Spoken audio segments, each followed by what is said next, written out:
Hello and welcome to light of law. मेरे सारे बिहार के नियोजित शिक्षक शिक्षिकाओं, आप लोगों के बहुत ज़्यादा सवाल आ रहे थे कि भाई आपने तीसरे दिन की सुनवाई नहीं बताई, क्या क्या हुआ है, सही तरीके से बताइए।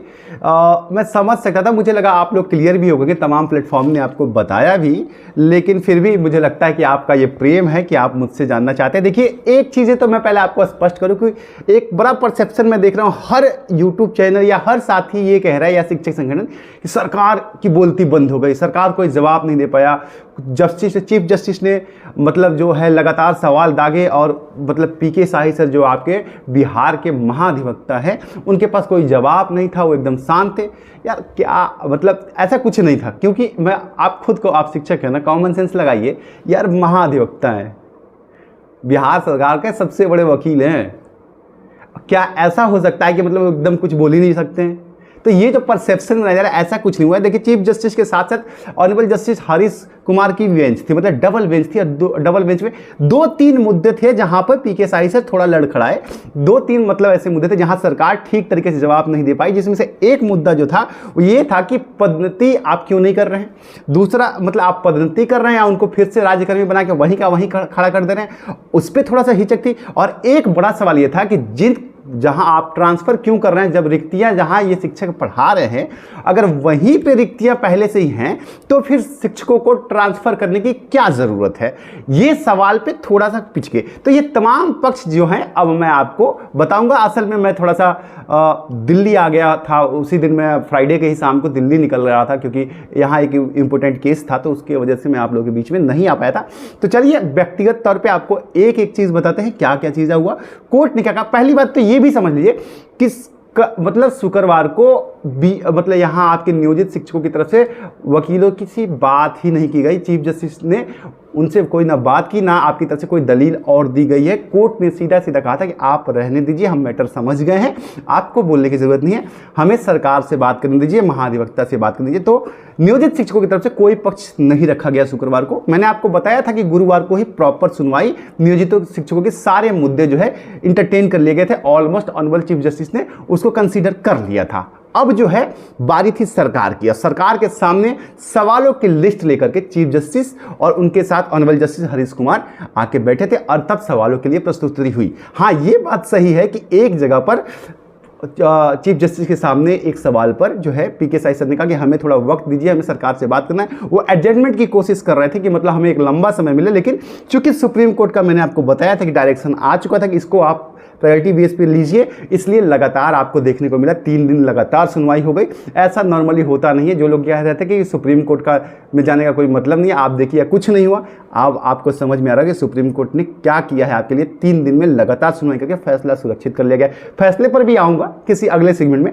आज आप कोर्ट की कार्रवाई समझ लीजिए। हाँ, चैनल पर नए या पुराने साथी सब्सक्राइब करना बनता है। देखिए, 3 सवाल ऐसे थे, तमाम सरकार ने अपने पक्ष रखे कि हम शिक्षा की क्वालिटी, गुणवत्ता बढ़ाना चाहते हैं, एनसीटी की गाइडलाइन दिखाना चाहते हैं, हम आर्टिकल 21A की बात कर रहे हैं, हम शिक्षा का अधिकार जो फंडामेंटल राइट होता है कि सारे बच्चों को क्वालिटी एजुकेशन दी जाए, इसको लेकर के सरकार ने अपनी तरफ से बातें तो रखी कि हम चाहते हैं शिक्षकों की गुणवत्ता और बढ़े, उनके योग्य टीचर आए, बच्चों को सही शिक्षा मिले, तमाम तरह के डिस्क्रिप्शंस बताए उन्होंने कि ये तरह के दिखते हैं, हम चाहते हैं सबका एक पेरोल हो जाए। तमाम बातें सरकार ने रखी। और ऐसा नहीं चीफ जस्टिस ने सारी बातें उनको उठा के फेंक दी, क्या तुम कुछ नहीं जानते, ऐसा कुछ नहीं हुआ था कोर्ट के अंदर। भाई महाधिवक्ता है, सब सही सही बोला, जितनी भी चीज़ें थी और प्रॉपर जवाब दिए। हाँ, 3 सवाल थे जहाँ वो फंस गए, वो मैं आपको बता देता हूँ। साथियों, फाइनली टेक्स्ट बुक ने आपको सफल करने की जिम्मेदारी ले ली है, वो भी सेविंग के साथ आपका सिलेक्शन कराने की। आपके स्क्रीन पर यहाँ पे दिख रहा होगा इस वक्त टेक्स्ट बुक आपके किसी भी एग्जाम के लिए, चाहे एसएससी हो, बैंकिंग हो, रेलवे हो, यूपीएससी हो, बीपीएससी हो, टीचिंग हो, हर एग्जाम के टेस्ट सीरीज पे मैसिव डिस्काउंट आ गया आपके ईयरली। आप यहाँ पे देख सकते हैं टेक्स्ट बुक पास का जो 499 का था वो 219 रुपए में, और yearly text book pass pro का जो सीरीज था वो आपको 307 रुपए में, जो कि 700 में मिलता था। और उसके साथ ही अगर आप मेरा कोड LOL डालेंगे तो आपको 12% और डिस्काउंट मिलेगा। और आपको यह कोर्स लेना क्यों चाहिए, क्योंकि आपको यहां पे मिलता है 17,000 प्लस मॉक टेस्ट किसी भी एग्जाम के लिए, 17,000 प्लस प्रीवियस ईयर के क्वेश्चन पेपर आपको मिलते हैं, साथ ही access to practice pro questions आपको जो आपके एग्जाम में हेल्प करेंगे। आपको प्रो लाइव टेस्ट देना है लाखों बच्चों के साथ, जिससे आपकी कैपेबिलिटी बढ़ेगी, और साथ ही आप अनलिमिटेड री अटेम्प्ट ऑल टेस्ट सीरीज भी कर सकते हैं, जिससे कि आपकी तैयारी और बेहतर तरीके से हो सकती है। तो अब बस देर मत कीजिए, बस 2 दिन 17 से लेकर 19 तक आपके पास मौका है मार्च में।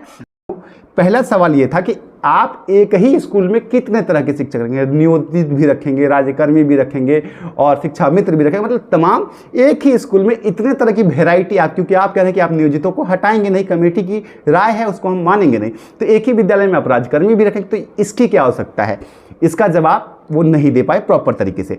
एक सवाल ये था कि आप जो है ये समानांतर व्यवस्था कैसे कर रहे हैं, कि मतलब एक ही टाइम पर इसी नियोजित शिक्षकों में से कुछ लोग शिक्षक बन एग्जाम दे देंगे और शिक्षक बन जाएंगे, राज्यकर्मी बन जाएंगे, और बाकी शिक्षक जो हैं वो जो हैं नियोजित शिक्षक बने रहेंगे, तो ये तो समानांतर व्यवस्था हो गई। एक सवाल और कोर्ट ने इनसे पूछा कि आप ये बताइए कि अगर इन शिक्षकों को आप राज्यकर्मी बना दे रहे हैं जो 10 साल से 15 साल से 20 साल से नौकरी कर रहा है, तो उसको आप पदोन्नति दे नहीं रहे हैं, उसका पद तो बढ़ नहीं रहा है, वो उसी रेंज में जा रहा है, तो आप क्या पदोन्नति जब दे ही नहीं रहे हैं, उनको फिर से आप नए रोल में दे रहे हैं, तो इनकी इतनी लंबी सर्विस कहाँ गया, इनका टेन्योर कहाँ गया?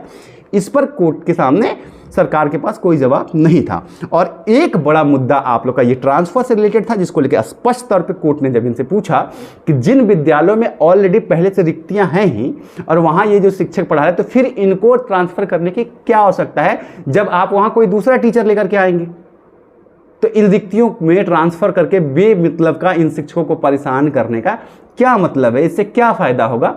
इस पर भी कोर्ट के पास पीके साइड ने आर्ग्यूमेंट तो दिया कि हम एस्थेटिक चीज़ों को थोड़ा सा बदलना चाहते हैं, थोड़ा मतलब एक जगह पे होकर जड़ता जैसा आ जाता है, इन सब चीज़ों को उन्होंने कहा था, लेकिन कोर्ट ने कहा कि आप ये हम समझ गए, आप रहने दीजिए। तो ये 4 सवाल थे जिस पर जो है कोर्ट ने उनसे जो है थोड़ा सा सख्ती के साथ बात किया और इन सवालों पे वो थोड़ा घिरते हुए नजर आए और वहां फंसते हुए नजर आए। अब चलिए अब आगे की आपको बात बताता हूं कि आगे की रूपरेखा क्या है, फैसला क्या आ रहा है, कब तक आएगा, क्या क्या चीजें हैं। और कोर्ट में हरीश कुमार सर ने जो क्रॉस क्वेश्चन किया, ऑनरेबल जस्टिस हरीश कुमार ने, जिसको लेकर के थोड़ा सा सरकार के पक्ष में बात चली गई थी, उसके ऊपर भी बात करके, लेकिन चलिए तो अब देखिए कि हरीश सर ने ये पूछा, जब ये पूछा कि आप ये बता दीजिए हमको सिर्फ कि आप शिक्षकों को पैरेलल व्यवस्था के अंतर्गत क्यों रखना चाहते हैं, कि मतलब एक तरफ आप नियोजित भी करिएगा और एक तरफ जो है आप राज्यकर्मी भी कीजिएगा, तो इससे आपको क्या फायदा है और उनके पे स्केल का क्या होगा? तो इस पे सरकार का ये कहना है, सरकार ने स्पष्ट तौर पे कहा कि हम जो है शिक्षा की गुणवत्ता का फंडामेंटल राइट इस्तेमाल किया कि राइट टू एजुकेशन के तहत बच्चों को क्वालिटी एजुकेशन देना हमारा काम है, इसलिए हम चाहते हैं कि एक बार इनकी जो है योग्यता को हम देख लें ताकि बच्चों के भविष्य के साथ खिलवाड़ ना हो। ये बड़ा मैटर है क्योंकि आप शिक्षक हैं, आपको पता है कि कोर्ट जो है ना, कॉन्स्टिट्यूशनल जो होता है ना, वो फंडामेंटल राइट्स का रक्षक होता है, कोर्ट ही फंडामेंटल राइट्स का रक्षक है। तो यहाँ एक फंडामेंटल राइट का सवाल उठा करके कोर्ट को थोड़ा सा बच्चों के क्वालिटी एजुकेशन को लेकर के, और यहाँ पर चूंकि सरकार बोल रही थी तो यहाँ से नियोजित शिक्षकों के वकील इस बात को नहीं रख पाए क्योंकि उनके मौका नहीं मिला। आज पक्ष जो था सरकार का था कि ये बात कहीं लागू होती ही नहीं है, इतने दिन से बच्चे पढ़ ही रहे हैं और उनको गुणवत्ता भरी शिक्षा ही ये शिक्षक दे रहे हैं, तो आप ये नहीं कह सकते हैं कि ये नियोजित शिक्षक जो हैं वो गुणवत्ता भरी शिक्षा क्वालिटी एजुकेशन अपने अपने विद्यालयों में नहीं दे रहे हैं। तो ये आर्ग्यूमेंट लास्ट में अगर कंक्लूज में हो गया होता तो कहीं ना कहीं मामला पूरा फिनिश हो गया होता। यही फंडामेंटल राइट्स की क्वालिटी एजुकेशन शिक्षकों के बहुत सारे उन्होंने तथ्य रखे कि शिक्षकों में ये चीज़ें हैं, बातें बहुत आगे हो गई हैं, डेवलपमेंट हो गया है, 20-20 साल से लोग शिक्षक हैं, नए तरीके की टेक्नोलॉजी आ रही है, पढ़ने की ज़रूरत है, समझने की ज़रूरत है, इसलिए हम ये सब कर रहे हैं ताकि उन्हें नए एक्टिविटीज़ समझ में आए। तो ये बात थी और यहाँ फंडामेंटल राइट जो फंसा है इसी में थोड़ा सा दिक्कत है। हालांकि ये बहुत परेशानी की बात नहीं है, मुझे जिस तरीके से कोर्ट की सुनवाई लग रही है आपकी नौकरी भी सुरक्षित रहेगी और आपकी ट्रांसफ़र भी सुरक्षित रहेगी क्योंकि कोर्ट ने स्पेसिफिकली ट्रांसफ़र को लेकर सवाल पूछा है। उम्मीद करता हूँ आपको जानकारी मिल गई होगी। बने रहिए चैनल पे। प्रणाम।